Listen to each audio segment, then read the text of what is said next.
सभी दोस्तों को नमस्कार। दोस्तों, इस वीडियो में हम महाजनपद युग और साथ साथ कुछ विदेशी जो आक्रमण हुए थे उनसे महत्वपूर्ण क्वेश्चन करेंगे। यह जो क्वेश्चन है दोस्तों, वैसे मैं बता दूं, एक बुक से लिए गए हैं। ये बुक है प्राचीन भारत का इतिहास है और सौरभ चौबे सर की बुक है। तो सभी के पास सभी बुक्स नहीं होती हैं, तो मैंने इस बुक के कुछ जो महत्वपूर्ण क्वेश्चन, जैसे मैंने कि नेट क्वालिफाई किया हिस्ट्री से, तो मेरे को ये बुक बहुत ही शानदार लगी और इसके जो क्वेश्चन हैं वो तो बहुत ही ज़्यादा शानदार हैं। तो दोस्तों, मैंने इसमें से जो भी क्वेश्चन बने हैं या हैं वो आपको बताऊंगा। साथ ही साथ इसका जो संक्षिप्त विस्तार से या संक्षिप्त तौर से व्याख्या करूंगा।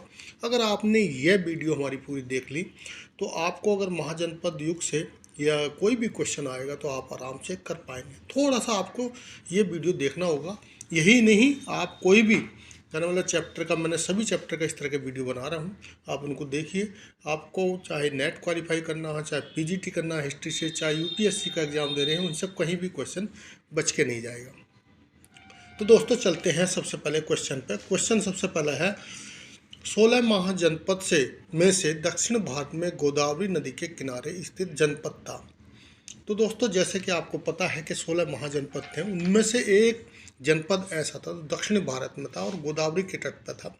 तो इसमें दिया है दोस्तों, ए चेंदी, बी मत्स्य, सी अस्मक और डी जो है कम्बोज। पेन में ले लेता हूं दोस्तों। तो इसका जो सही आंसर है वो होगा सी अस्मक। तो दोस्तों, गोदावरी नदी के किनारे अस्मक है। उसकी राजधानी पोतन या पोटिल भी उसको बोलते हैं और दक्षिण भारत का ये एकमात्र महाजनपद राज्य था। यहाँ पर जो है इक्ष्वाकु वंश के शासकों का शासक था। यानी कि यह भी क्वेश्चन, मैं इसमें से कुछ पॉइंट ऐसे हैं जो इनसे आए हुए हैं नेट एग्जाम में या दूसरे में। तो यहाँ से ये पूछा गया कि इक्ष्वाकु वंश के शासक किस महाजनपद में शासक करते थे। तो दोस्तों, यह भी जो आएगा आपका अस्मक ही आएगा, अस्मक राजा। और एक क्वेश्चन यहाँ से और बना था कि किस महाजनपद के राजा अरुण ने कलिंग को जीता था। तो दोस्तों, अस्मक का ही राजा था अरुण, उन्होंने कलिंग को भी जीता था। और महाराष्ट्र से भी कुछ मोहरें प्राप्त हुई हैं, उन मोहरों पे भी अस्मक का क्या मिला है, नाम लिखा हुआ मिला है। तो दोस्तों, ये था क्वेश्चन नंबर 1 और इसमें बहुत ही महत्वपूर्ण है। तो आपको महाजनपद का जो दक्षिण भारत का एकमात्र महाजनपद राज्य है वो है अस्मक। प्रश्न नंबर 2 पे चलते हैं दोस्तों। यहाँ सूची 1 को सूची 2 में आपको मिलाना है और इसमें क्या है, कुछ राजाओं के नाम दिए हैं और आपको इन राजाओं का कौन सा राजा, कहना मतलब राज्य से संबंधित है, उसके बारे में बताना है। तो दोस्तों, जैसे कि आप देख रहे होंगे, इसका जो अगर ऑप्शन देखें तो इसका ऑप्शन होगा सी, पहले का तीसरा, प्रघोत यानी कि अवंती के राजा थे। बी का दूसरा, उदयन वत्स के राजा थे। प्रसन्नजीत। सी का चौथा, कौशल के राजा थे। अजात शत्रु मगध के राजा थे। तो दोस्तों, यहाँ से यूजीसी नेट में कई बार क्वेश्चन आया है। कई बार क्या, पिछला ही आप जब एग्जाम देखोगे तो उसमें आप पाओगे कि राजाओं का ऐसे क्वेश्चन पूछा गया और कभी कभी मिलाप करने के लिए पूछ लिया जाता है, कभी कभी कौन सा। तो दोस्तों, मैं कुछ और राजाओं के आपके जो महाजनपद संबंधी हैं उनके बारे में बताता हूँ। तो दोस्तों, काशी के राजा ब्रह्मदत्त एक प्रमुख राजा थे, या पूछा भी गया इनका, ब्रह्मदत्त कहाँ के, काशी। और दोस्तों, एक चीज़ और बताऊँ, ब्रह्मदत्त नाम से 2 राजा हुए हैं, एक अंग के भी महाराजा थे। तो दोस्तों, काशी और अगर अंग काशी आ जाता है, ब्रह्मदत्त आ जाता है, अंग आ जाता है, तो भी ब्रह्मदत्त दोनों में हो सकता है, क्योंकि दोनों जगह ब्रह्मदत्त नाम से राजाओं ने राज्य किया है। कुरु के कौरव्य, पांचाल के चुलानी, पांचाल के चुलानी, और दोस्तों मत्स्य के ब्राहट, सूरसेन के चंद्रप्रघोत, अस्मक के वरुण, मैंने जैसे अभी आपको बताया, जो वरुण राजा हुए थे उन्होंने कलिंग जीता था। अवंती के चंद्रप्रघोत और गांधार के पुक्कू सती और मल के जो है वो काक राजा, ये हुए हैं। ये उस समय के प्रमुख राजा हैं। चलते हैं क्वेश्चन नंबर 3 पे। क्वेश्चन नंबर 3 है, अभिलेखीय साक्ष्यों से प्रकट होता है कि नंद राजा के आदेश से एक नहर खो दी गई थी। तो दोस्तों, तीसरे का जो है कहाँ खोदी गई थी नंद वंश के बारे में आपको पता है, तो इसके ए है अंग में, बी है बंग में, सी है कलिंग में, डी है मगध में। तो दोस्तों इसका सी ऑप्शन राइट होगा। कहाँ पे खोदी गई थी? ये कलिंग में खोदी गई थी। तो दोस्तों अब थोड़ा सा विस्तार में बताता हूँ। नंद राजाओं के आदेश से एक नहर खोदी गई थी। कहाँ पे? कलिंग में खोदी गई थी। और नंद वंश का जो शासक का समय है, यानी कि जो उन्होंने शासन किया है, वह 344 ईस्वी से लेकर 324 ईस्वी तक, यानी कि कुल उन्होंने किया 20 वर्ष। लेकिन इस 20 वर्ष में जो उनके टोटल हुए हैं 9 शासक। संस्थापक जो थे कहने मतलब नंद वंश के, वो थे महापद्मानंद। और जो महावंश टीका एक पुस्तक है, उसके अनुसार जो है महापद्मानंद को जो डाकू के गिरह का सरदार बताया गया है। और इसके बाद नंद वंश में 2-3 जो है बहुत बड़े विद्वान हुए हैं, उनसे भी क्वेश्चन आया है। जैसे कौन कौन से का पूछा गया? वर्ष, उपवर्ष, इनमें तो नहीं पूछा गया, लेकिन वारुची के बारे में, वो कात्यायन के बारे में पूछा जाता है, ये किस वंश से संबंधित है। तो दोस्तों वारुची और कात्यायन जो नंदवंश के समय के महान विद्वान थे। और एक और बात है, नंदवंश ने जैसे एक तो नहर खुदवाई थी, इसके बारे में पूछा जाता है, और एक महापद्मानंद की जो उपाधि भी कभी कभी पूछ लिया जाता है। दूसरा जो है, एक महत्वपूर्ण बात, मापतोल प्रणाली भी उन्होंने शुरू की थी। जो मापतोल प्रणाली बंद की थी उसको बोलते हैं नंदोपकुमणि मानामनी। तो ये इस नाम से इन्होंने नापतोल की वो की थी। अब चलते हैं दोस्तों क्वेश्चन नंबर 4 पर। निम्न में से कौन सा एक ईसा पूर्व 6वीं शताब्दी में आरंभ में भारत का सर्वाधिक शक्तिशाली राज्य था? तो क्वेश्चन नंबर 4 का जो है दोस्तों, इसमें एक दिया गांधार, बी कंबोज, सी काशी, डी मगध।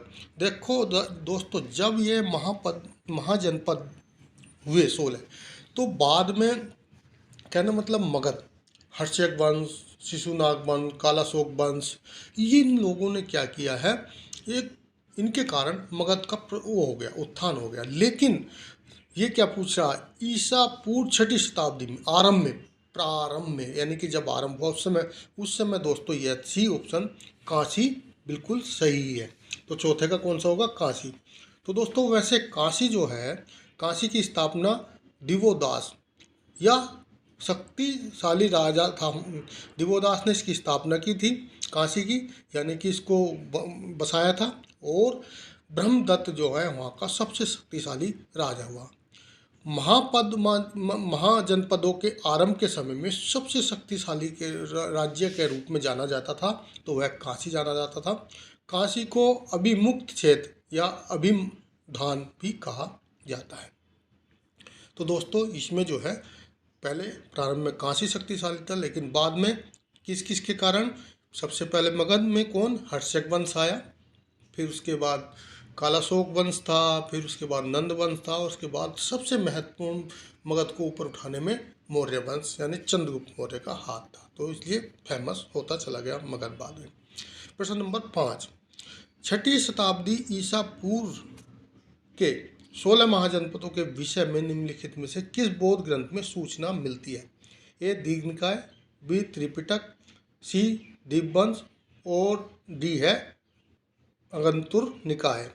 तो दोस्तों 5वें का जो आपको पता ही होगा, ये तो बहुत सिंपल है, डी ऑप्शन इसका सही है, अगंतुर निकाय। तो दोस्तों थोड़ा सा मैं आपको इसमें संक्षिप्त में बताना चाहूँगा। यह जो है अगंतुर निकाय जो है बौद्ध धर्म का एक बहुत महत्वपूर्ण ही कहना मतलब महाग्रंथ है। लेकिन ये जो बौद्ध धर्म में क्या है, सुत्त पिटक है, और उसमें सुत्त पिटक में कितनी 5 निकाय हैं। 5 निकाय में से नंबर 4 की जो निकाय है वो क्या है? अगंतुर निकाय है।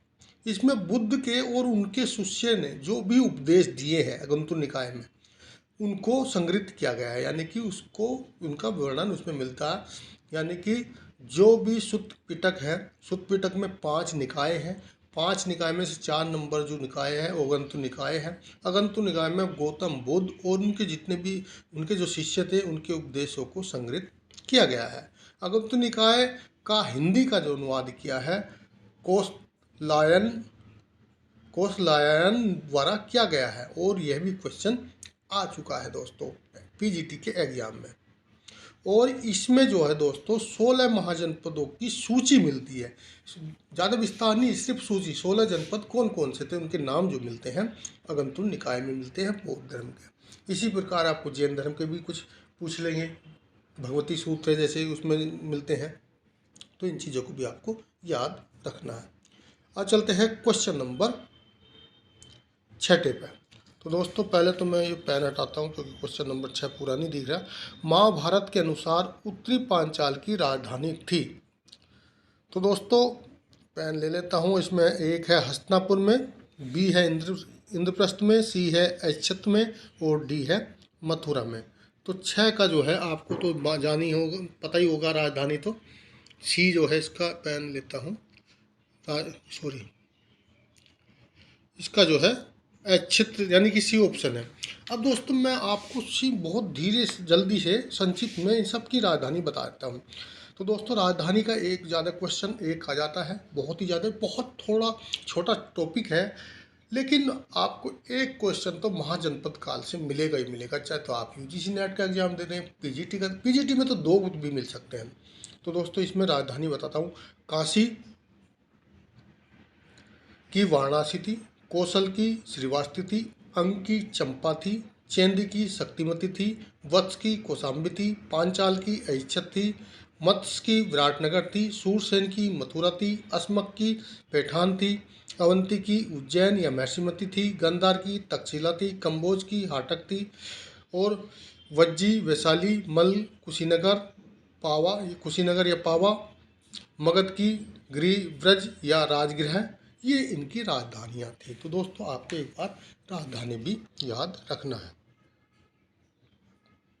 अब चलते हैं क्वेश्चन नंबर 7 पे। दोस्तों क्वेश्चन नंबर 7 है, निम्नलिखित में से किस शासक का नाम कुणिक था। ये क्वेश्चन 2 आ गया आपका, फिर घोध का, उदयन का, प्रसन्नजीत का, अजातशत्रु का। तो 7 का जो ऑप्शन है पहन लेता हूँ, डी ऑप्शन राइट है, अजातशत्रु। तो दोस्तों अजातशत्रु के बारे में तो आप जानते हैं, जैसे मैंने मगध के बारे में बताया, यह हर्षक वंश के एक शासक थे। इसके टोटल 3 शासक हुए हैं। इन्होंने अगर देखा जाए तो मगध पे जो है 544 यानी कि 544 ईस्वी से शुरू करके और 444 यानी कि पूरे 100 साल शासक किया। उसके बाद है क्या नंद वंश आ गया जिन्होंने 20 वर्ष शासक किया, 444 से लेकर 424 तक। इसमें जो है पहला शासक था बिम्बसार जिसने 544 से 492 तक किया। उसके बाद आया अजातशत्रु 492 से 407 तक। उसके बाद है उदयन 460 से 444 तक। और इसी की जो उपाधियाँ थी कुणिक, वैदेहित पुत्र, पितहर्ता, रथ भी इनको कहा जाता है। यानी कि कुणिक भी अजातशत्रु को कहा जाता है, वैदेहित पुत्र भी कहा जाता है, पिता हंता हरता नहीं सो तो हंता क्योंकि इन्होंने पिता को मार के सिंहासन बैठा। लेकिन एक 2 चीज़ और है अजातशत्रु के बारे में। अजातशत्रु ने एक रथमूसल और एक महाशिला कंटक युद्ध यंत्रों का आविष्कार भी किया था। तो दोस्तों रथमूलक से जैसे रथ मूसल जो है आप जानते हैं रथ का विनाश करने वाला, और महाशिला कंटक वही जो बड़ी बड़ी, तो इसलिए इनका नाम भी फेमस है। प्रश्न नंबर 8, चंपा किस जनपद की राजधानी थी। तो दोस्तों मैं राजधानी तो आपको ऑलरेडी बता चुका हूँ कि चंपा किसकी थी, तो ये आपको इसमें ज़्यादा मेरे को बताने की ज़रूरत नहीं है। इसकी जो है चंपा अंग की राजधानी थी, यानी कि डी ऑप्शन इसका राइट है। लेकिन चंपा के बारे में मैं थोड़ा सा आपको संक्षिप्त से बता देता हूँ। चंपा क्या अंग की राजधानी थी। अंग जो है आज के वर्तमान में अगर देखा जाए तो बिहार का भागलपुर और मुंगेर डिस्ट्रिक्ट है, वो चंपा हुआ करता था। यानी कि अंग हुआ करता था, वहाँ की राजधानी चंपा थी। मगध व चंपा के बीच चंपा नदी, यानी कि जो मगध साम्राज्य था और चंपा था उसके बीच में चंपा नदी सीमा का निर्धारण करती थी। वहाँ का राजा ब्रह्मदत्त का वर्णन मिलता है। मगध राजा भट्टियन को उसने हराया था। चंपा नरेश दधिवाहक महावीर के भक्त थे। कहना मतलब चंपा के एक नरेश और थे, क्या नाम था उनका, दधिवाहक।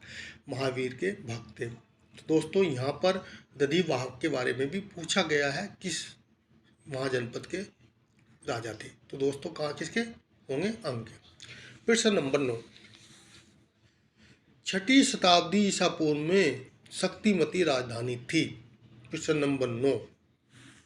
तो दोस्तों 9 पे अगर देखा जाए तो इसका जो है ए पंचाल की, सी बी कुरु की, सी चेंदी की और डी अवंती। निशान भी लगा है और राजधानी मैं ऑलरेडी आपको बता चुका हूँ। तो चेंदी की जो है राजधानी शक्तिमती थी। और अगर वर्तमान में बात की जाए तो बुंदेलखंड वाला एरिया है, यानी कि वही क्या हुआ था चेंदी हुआ करता था। और उपचर नाम का एक शासक वहाँ के हुए हैं। ये थोड़ी सी मोटी मोटी जानकारी थी। प्रश्न नंबर 10, प्राचीन श्रीवास्ती का नगर विन्यास किस आकृति का है? तो दोस्तों इसमें दिया वृत्ताकार, अर्धचंद्राकार, त्रिभुजाकार, आयताकार। तो दोस्तों 10 का जो है बी ऑप्शन राइट है, यानी कि उसका अर्धचंद्राकार था। निशान भी इस पर लगाई है, आपको पता चल जाएगा। तो कौशल की राजधानी श्रीवास्ती थी। और वर्तमान में जो फैजाबाद मंडल जितने भी फैजाबाद मंडल में डिस्ट्रिक्ट आते हैं वो एरिया इसमें आता है। पश्चिमी सीमा गोमती नदी बनाती थी, दक्षिण में जो सर्पिका नदी बनाती थी, और पूर्व में सदा नीरा जिसको हम गंडक भी बोलते हैं, वह इसका जो है किसका कौशल का सीमा निर्धारण करती थी। यह 2 भागों में था, उत्तरी कौशल और एक दक्षिणी कौशल। उत्तरी कौशल की जो राजधानी थी वो श्रीवास्ती थी, दक्षिणी कौशल की कुशावती थी। श्रीवास्ती अचिरावती नदी पर के तट पर स्थित है, जो वहाँ की श्रीवास्ती राजधानी थी। इसका जो आकार है अर्धचंद्राकार था। इसी को आज में जो इतिहास में बोलते ना, एक स्तूप हुआ सहेत महेत का, यह यहाँ पर ही था श्रीवास्ती में। प्रश्न नंबर 11, मगध के किस प्रारंभिक शासक ने राज्यारोहण के लिए अपने पिता की हत्या की तथा स्वयं इसी कारण वंश अपने पुत्रों द्वारा मारा गया? कहना मतलब ये है, मगध के किस प्रारंभिक शासक ने राज्यारोहण के लिए अपने पिता की हत्या की एवं स्वयं इसी कारण वंश अपने पुत्र द्वारा मारा गया? तो दोस्तों मैंने जैसे इससे पहले क्वेश्चन आया ही था तो बता ही दिया, अजातशत्रु जो है पितहंता के नाम से जाना जाता है, और उसको भी जो है उदयन ने, उसके ही पुत्र ने उसको मार दिया था और इसी कारण से मारा गया। तो इसमें ज़्यादा आपको बताने की जरूरत नहीं है। प्रश्न नंबर 12, राजा नंद का उल्लेख करने वाला प्राचीन अभिलेख प्रमाण है?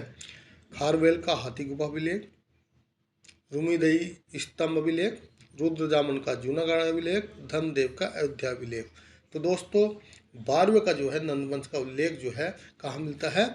पहला वाला खारवेल का हाथी गुफा अभिलेख में मिलता है। दोस्तों मैंने आपको इसी वीडियो में बताया, इनका जो शासनकाल था वो 444 से लेके 424 ईसा पूर्व तक था। हर्षक वंश के बाद जो है मतलब मगध के शासक बने थे, और इस वंश के टोटल 9 शासक की सूची मिलती है। और एक पुस्तक लिखी गई है मुद्रा राक्षस के अनुसार वंशों के विनाश में जो है जैन धर्म की महत्वपूर्ण भूमिका बताई गई है। ये क्वेश्चन भी आया है कि किस ग्रंथ में, यानी कि नहीं सॉरी हाँ किस ग्रंथ में नंदों के वंश का कारण को जैनियों का हाथ बताया गया? तो वो ग्रंथ है कौन सा? मुद्रा राक्षस। नंद वंश का जो है साइबेरिया कहा जाता है कि नंद वंश के जो शासक थे वो साइबेरिया से सोना मंगवाते थे, यानी कि सोने का जो व्यापार था उनका किसके साथ था? साइबेरिया के थे। नंदों की अतुल संपत्ति का उल्लेख मामूलनार ने किया है। तो दोस्तों नंदों पे जो बहुत ही कहना मतलब संपत्ति थी, अतुल्य संपत्ति थी, उसका वर्णन भी मामूलनार एक इतिहासकार हुए उन्होंने किया है। प्रश्न नंबर 13 पर चलते हैं। मगध का कौन सा सम्राट अपरोप पर परशुराम के नाम से जाना जाता है? क्या ना मतलब अपरो परशुराम के नाम से जाना जाता है। ए बिंदुसार, बी अजातशत्रु, सी कालाशोक और डी महापद्मानंद। तो दोस्तों इसका डी ऑप्शन राइट है, महापद्मानंद, क्योंकि महापद्मानंद नंद वंश का संस्थापक था। उसकी कुछ उपाधियाँ बहुत ही ज़्यादा उस समय की फेमस हुआ था, यानी कि शक्तिशाली था। उन्होंने जो उपाधि धरी प्राप्त की थी वह महापद, महापद्मपति, उग्रसेन, एकराट, कली का अंग, शव छत्रांत, द्वितीय परशुराम, अपरो परशुराम, भार्गव, ये सब की सब जो है महापद्मानंद की उपाधियाँ थी। और यहाँ से कई बार क्वेश्चन आ चुका है, जैसे इसमें ही पूछा गया है। और इसके बाद जो है एकराट किसकी उपाधि थी, ये भी क्वेश्चन पूछा जा चुका है। और इसके बाद जो है महापद्मपति की भी पूछी जा चुकी है। मैं ये क्वेश्चन आपको, मैंने एक इससे पहले वीडियो बनाई है दोस्तों, कुछ वह पुराने ओल्ड पेपर के क्वेश्चन है, जैसे सिंधु घाटी से यूजीसी नेट में, असिस्टेंट प्रोफेसर के पीजीटी में कौन कौन से क्वेश्चन आए हैं, 10 सालों के ऐसे क्वेश्चन हैं। हर चैप्टर से 50-60 क्वेश्चन है। वो वीडियो भी आप जाके यूट्यूब पे जाएं और उसमें जो जाके देख सकते हैं, आप यूट्यूब पे प्ले लिस्ट में मिल जाएंगी। बहुत ही बढ़िया वो है, आपको उससे आइडिया लगेगा किस तरह के क्वेश्चन आते हैं, उसमें सब आए हुए क्वेश्चन हैं। और इस तरह की वीडियो आप देखना चाहते हैं तो जैसे मैं अभी बता रहा हूँ, अगर आपने मेरी थोड़ा सा तसल्ली करके जो मैं बोल रहा हूँ, बता रहा हूँ, वो देख लिया तो इनसे क्वेश्चन कहीं नहीं भागेगा।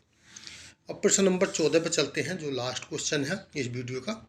इसमें भी कम से कम 60 क्वेश्चन है। 4 वीडियो में हम इस तरह करेंगे, क्योंकि एक वीडियो में ज़्यादा करने से लंबा हो जाता है।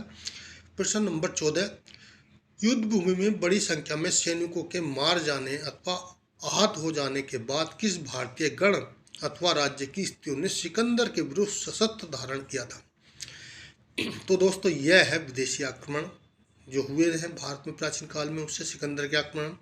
ए अभिसार की महिलाओं ने, बी गलऊसाई की महिलाओं ने, सी कंठ की महिलाओं ने और डी मत्संग की महिलाओं ने। तो दोस्तों इसका जो है सही आंसर होगा डी। पेन नीचे चलेगा नहीं चल रहा है, तो डी आंसर होगा। दोस्तों मैं थोड़ा सा इसके बारे में आपको बताता हूँ, मत्संग के बारे में। मत्संग यानी कि एक वहाँ पर उधर राज्य था जिसका नाम था अस्वक, उसकी राजधानी थी। मसंग कह लो उसको या मत्संग कह लो, दोनों कहने मतलब प्राचीन नाम थोड़े से अलग अलग थोड़े से आपको मिल जाएंगे। सिकंदर के आक्रमण के समय जो है उसने, जब सिकंदर ने आक्रमण किया तो पूरे पुरुषों की कहने मतलब लगते युद्ध में, लड़ाई में, क्योंकि बहुत विशाल सेना थी सिकंदर की, उसमें बहुत से लोग मारे गए। जब लोगों की मृत्यु हो गई तो वहाँ की जो रानी थी, वहाँ की रानी का नाम था किल ओपिस के नेतृत्व में एक युद्ध लड़ा गया। और युद्ध इतना भयंकर हुआ, महिलाओं ने डट कर मुकाबला किया, जिसमें सिकंदर को भी घायल कर दिया। अब जब सिकंदर घायल हुआ तो वो बहुत ही ज़्यादा क्रोधित हो गया। क्रोधित होने के बाद उसने जो है, सिकंदर ने सारी की सारे सेना को आदेश दे दिया और सारी महिलाओं को मरवा दिया। कहाँ की महिलाओं को? मत्संग की महिलाओं को वो मरवा दिया। लेकिन मरवाने के बाद कहना मतलब महिलाओं से युद्ध लड़ना एक क्या है, अच्छे सेनापति की निशानी नहीं है। इसके बारे में डियोडोरस और प्लूटांक नाम के जो इतिहासकार हैं, उन्होंने इसकी निंदा की है कि इनको ऐसा नहीं करना चाहिए था और इस तरह का वो नहीं है। और यहाँ के जो शासक थे उन्होंने बटाक्सवस मुद्रा जारी की थी, चलाई थी। कहा जाता है सिकंदर को जो है 2,30,000 तो बैल मिले थे। कहाँ से? मत्संग से, जो अस्वक की राजधानी थी। तो दोस्तों यह वीडियो में, आज की वीडियो में इतना ही। वीडियो अच्छी लगी तो वीडियो को लाइक कर दें। अगर आप कोई टॉपिक पे हिस्ट्री का वीडियो चाहते हैं तो उसको कमेंट्स में लिखें, मैं आपको विस्तार से, क्योंकि मैंने जो नोट्स बनाए हैं, मैंने जो कई बुक को इकट्ठा करके सबको पढ़ा है, एक एक टॉपिक को, उसके जो मेन वो बने हैं वो मेरे पास सब कुछ है। मैं आपको रजिस्टर में से आपको ये सब चीज़ें बताने की कोशिश करूँगा। तो दोस्तों वीडियो अच्छा लगा तो वीडियो को लाइक कर दो, दोस्तों को शेयर करो, चैनल को सब्सक्राइब। थैंक यू, धन्यवाद।